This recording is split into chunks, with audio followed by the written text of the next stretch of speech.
Assalamualaikum warahmatullahi wabarakatuh. Saya Makfira Aulia dengan NIM 2414010166. Di kesempatan kali ini saya akan menjelaskan surah At-Tahrim ayat 10 sampai ayat 12. Pertama-tama marilah kita membacakan ayat suci Al-Qur'annya terlebih dahulu. A'udzu billahi minasyaitonir rajim. Bismillahirrahmanirrahim. Daraballahu mathalan lilladzina kafaru imra'atat Nuhin wa imra'ata Lut kanata tahta 'abdaini min ibadina shalihaini فخانتاهما فلم يغنيا عنهما من الله شيئا وقيل ادخلا النار مع الداخلين وضرب الله مثلا للذين آمنوا امرأة فرعون إذ قالت رب ابن لي عندك بيتا في الجنة ونجني من فرعون وعمله ونجني من القوم الظالمين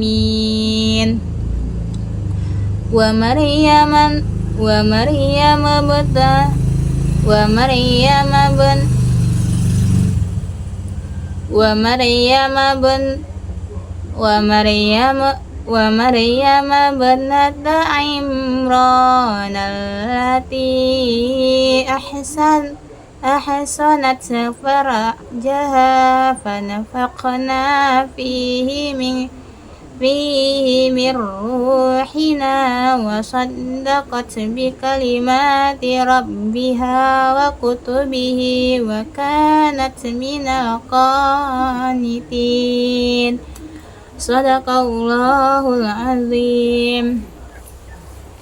Terjemahan dari surah At-Tahrim ayat 10 sampai 12 ini adalah Allah membuat perumpamaan bagi orang-orang kafir, istri Nuh dan istri Lut.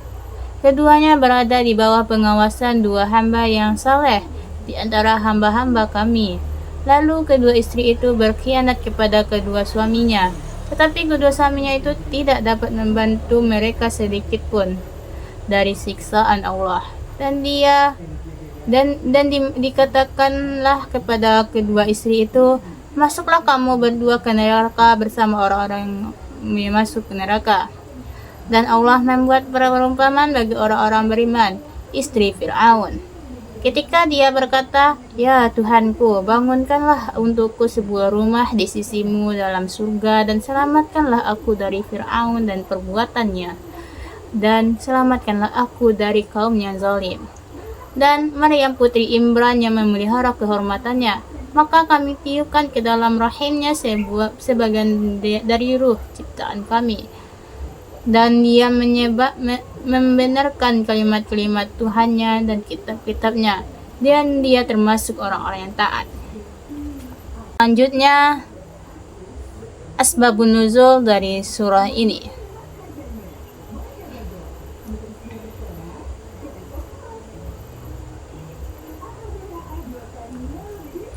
Secara khusus, surah At-Tahrim ayat 10 sampai 12 ini tidak memiliki asbabun nuzul, sebab turunnya ayat yang spesifik dalam riwayat yang sahih. Ayat-ayat ini turun sebagai lanjutan dari pembahasan surah At-Tahrim untuk memberikan pelajaran melalui perumpamaan tentang keimanan dan kekufuran. Allah menyampaikan keempat teladan, istri Nabi Nuh dan istri Nabi Lut, sebagai contoh orang yang kafir. Meskipun hidup bersama Nabi, tetapi tidak beriman sehingga hubungan keluarga tidak dapat menyelamatkan mereka. Aisyah binti Muzahim, sebagai contoh perempuan beriman yang tetap teguh.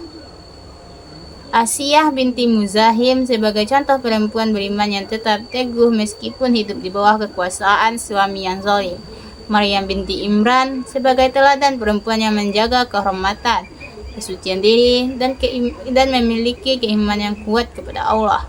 Ayat-ayat ini menegaskan bahwa keselamatan seorang bergantung pada iman dan amal solehnya, bukan pada hubungan keluarga atau kedudukan. Selanjutnya, nilai-nilai kependidikan yang terkandung dalam surah At-Tahrim ayat 10-12 ini. Yang pertama yaitu nilai pendidikan keimanan atau akidah.